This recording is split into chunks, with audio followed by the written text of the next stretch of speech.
देखिए बच्चा, आज क्या पढ़ा जाएगा? अलंकार। क्या होता है अलंकार जी? अलंकार का मतलब क्या होता है? आभूषण। देखे हैं आभूषण? कहाँ? शादी में। शादी में।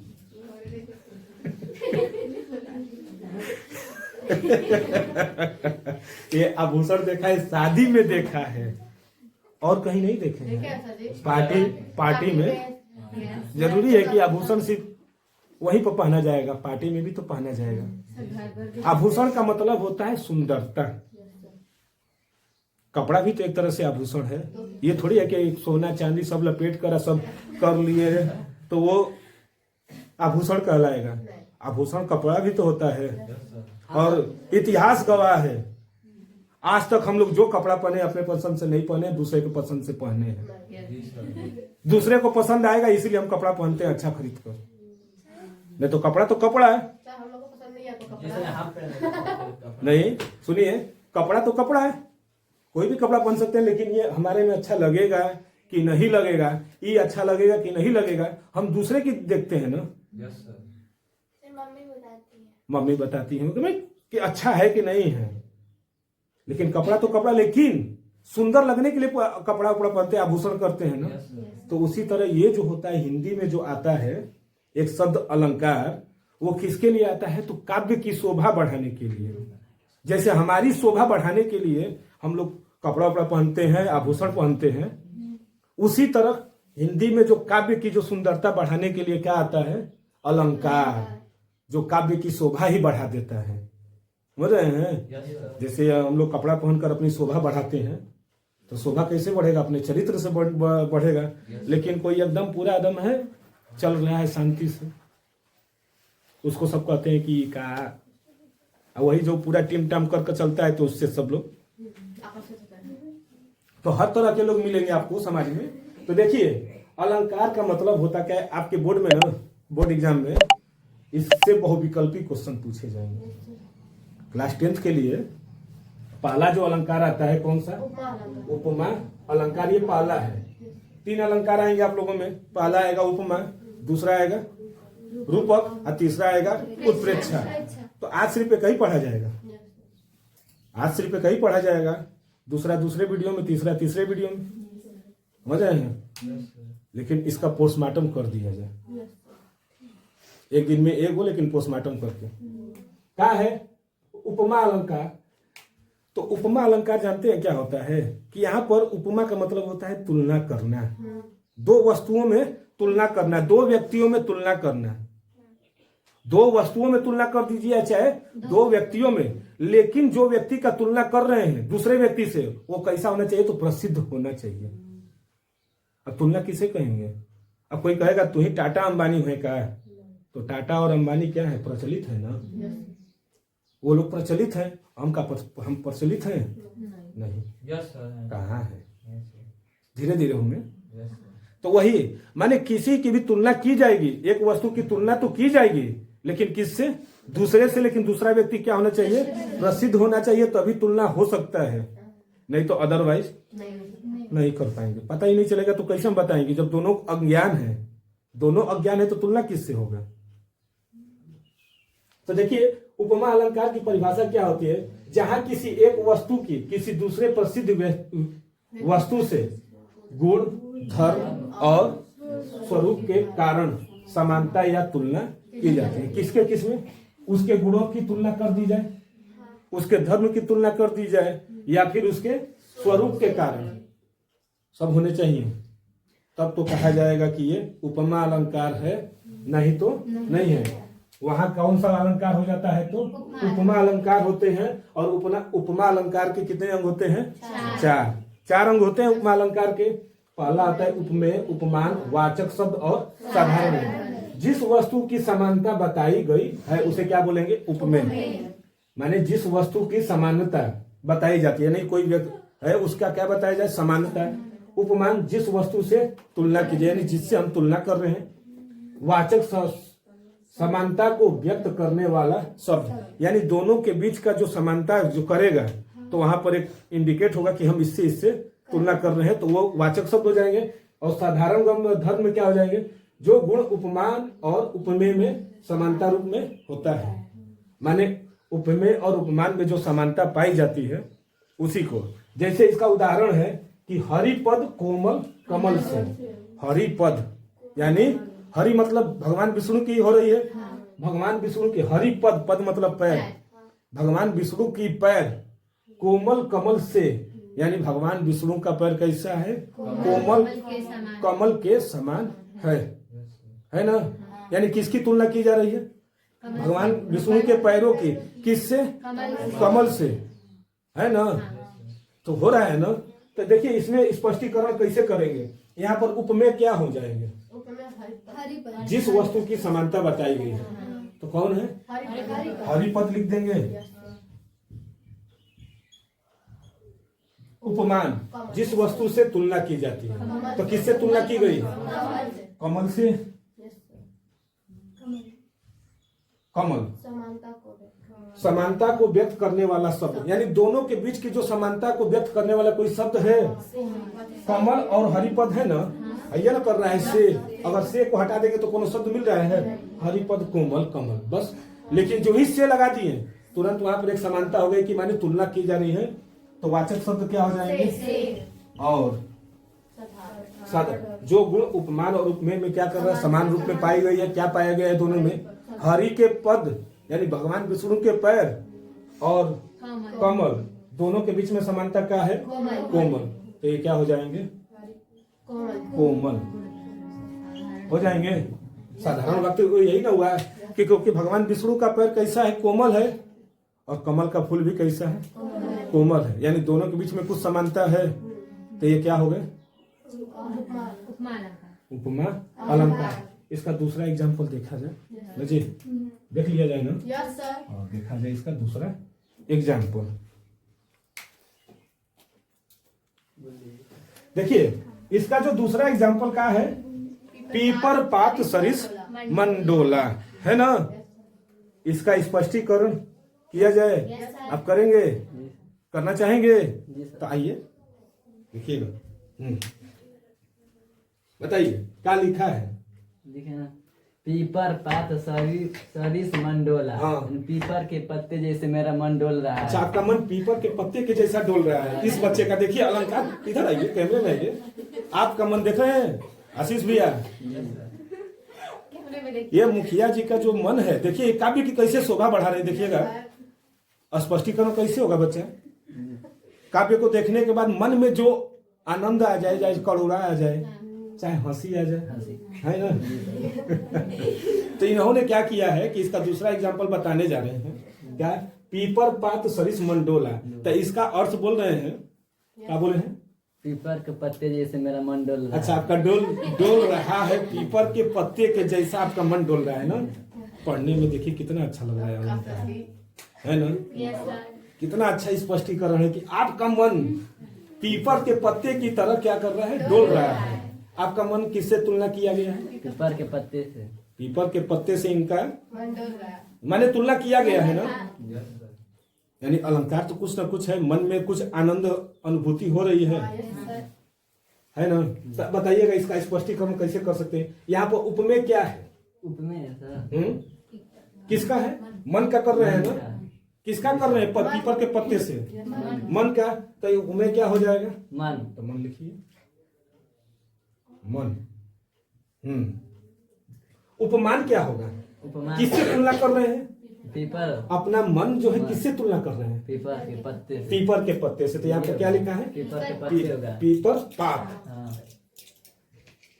शाबाश, पीपर पात। ये बताइएगा वाचक शब्द, यानी इन दोनों के बीच में कुछ है? हाँ। क्या है? डोल। डोला। सही, सरिस है, समान है ना। तो क्या हो जाएगा? सरिस।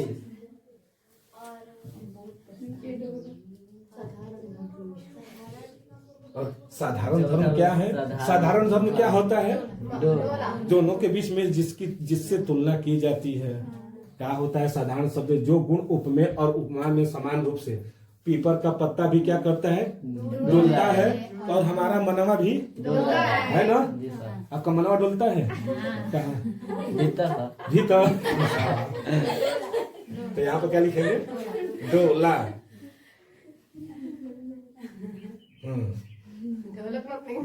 जी सर, का आपका पढ़ाया समझ में नहीं आएगा तो सर जी किसी को नहीं आएगा।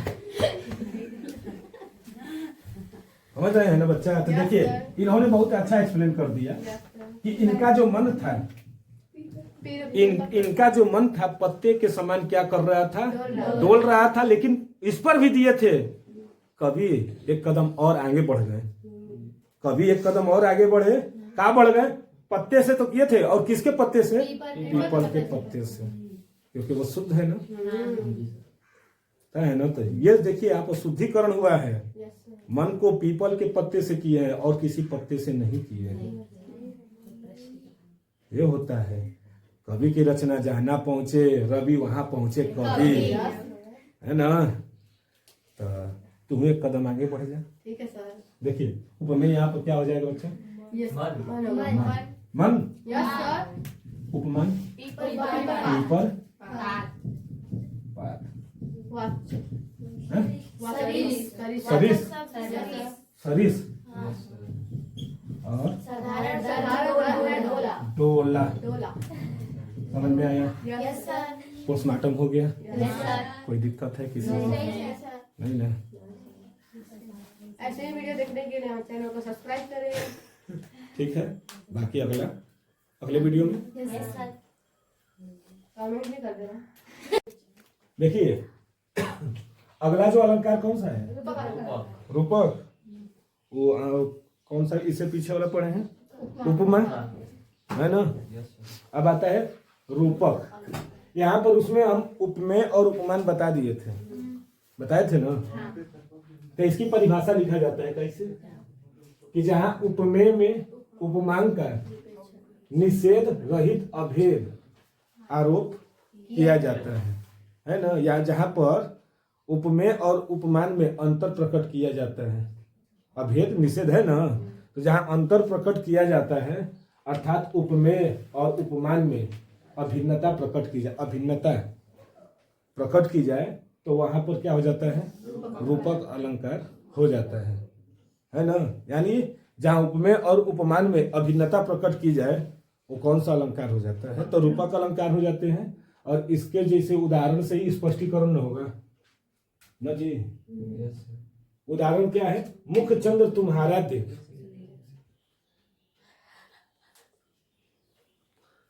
मुख चंद्र तुम्हारा देख, मन सागर मेरा लहराता है। ए बबुआ पढ़ लो, बाद में चली। चला है सर जी आपका, चला नहीं, ध्यान दीजिए। देखिए क्या लिखा है? मुख चंद्र तुम्हारा देख सके ना, यानी तुम्हारा मुख क्या करे? देख सके, यानी देखने। मन सागर मेरा, हमारी जो मन है कैसा है? सागर की तरह है, लहराता है। हाँ? वास्तव में गागर में सागर भरा है। यानी आपका चेहरा देखकर मेरा हृदय मन सागर हो गया। अर्थ निकालने वाले कई तरह के अर्थ निकलते हैं, लेकिन यहाँ पर तो काव्य की तो रचना हो नहीं रही है, यहाँ पर अलंकार की। तो अलंकार मतलब आभूषण। तो आभूषण को जैसे कोई कपड़ा पर पहन लेता है तो देखकर मन में जो प्रफुल्लित आ जाती है, मन में जो उत्साह आता है। नहीं होता है कि कोई कपड़ा वाह ये कैसन कपड़ा पहन लेगा, ये भी आता है एक मन में। एक आता है कि बहुत शानदार, बहुत जानदार, खूबसूरत कपड़ा पहना है। हाँ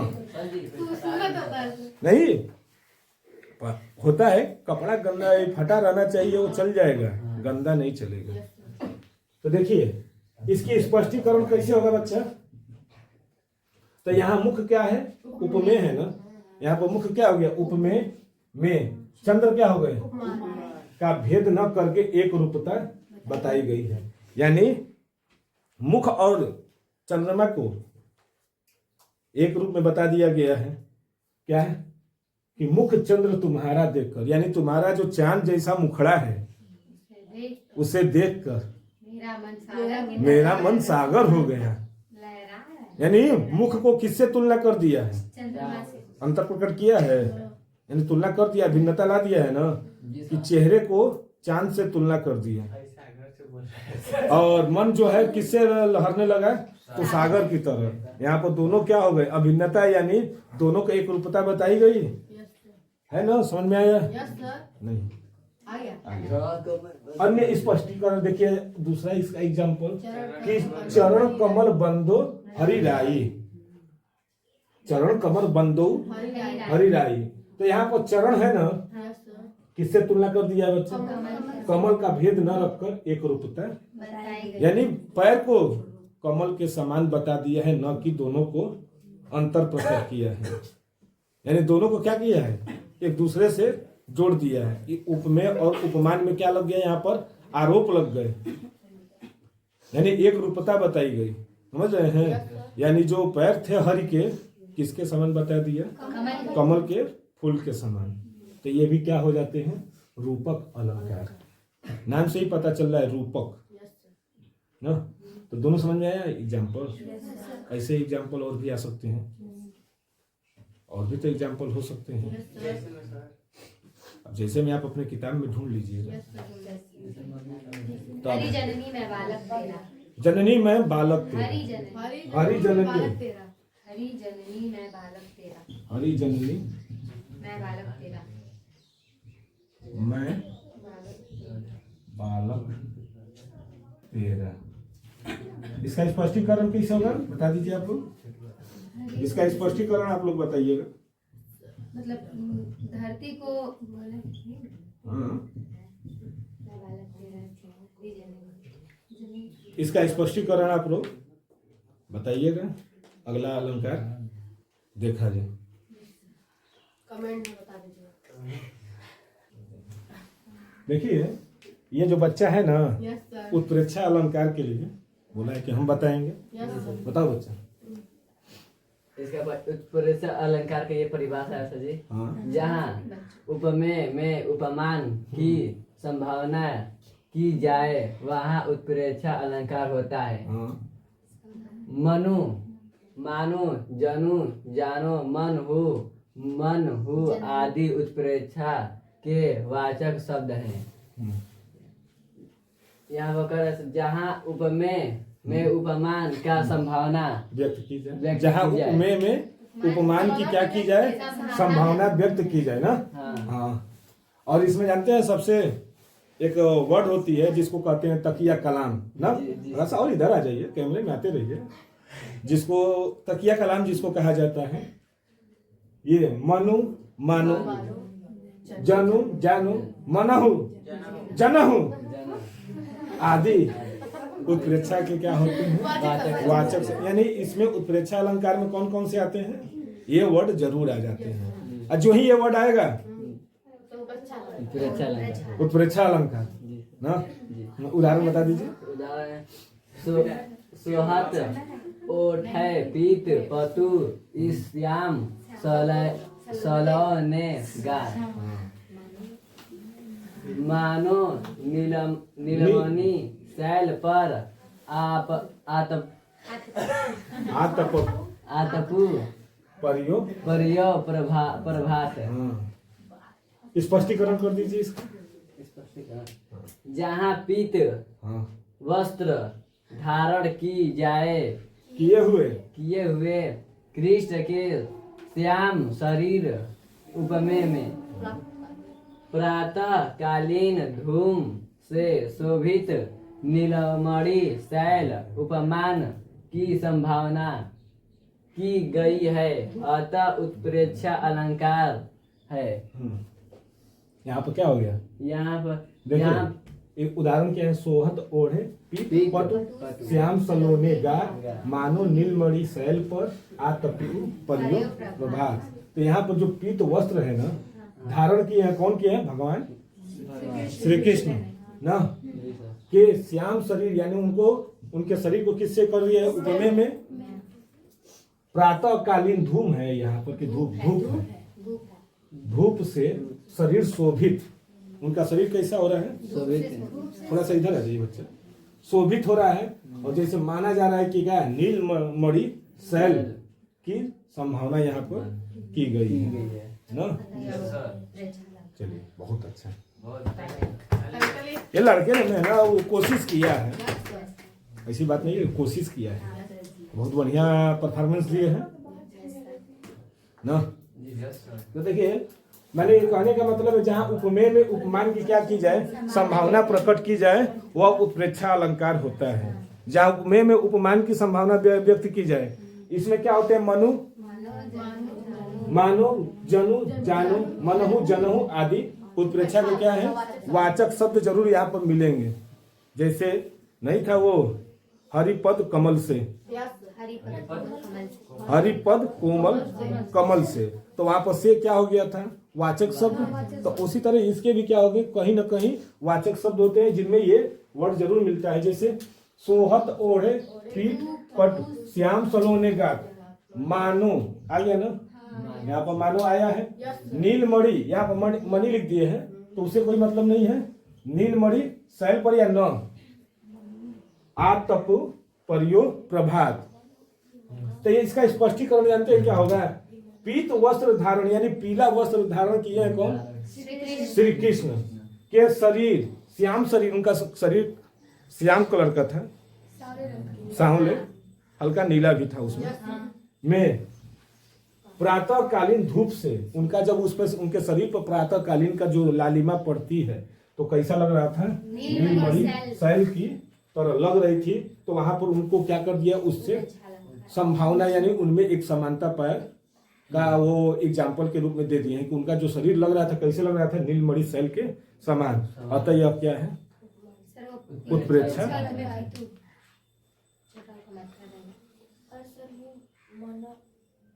ठीक है बच्चा, ठीक। तो इस तरह से अलंकार खत्म। कौन कौन से 3 अलंकार थे आप लोगों की क्लास के लिए, उपमा, रूपक और उत्प्रेक्षा, ये हो गए ना।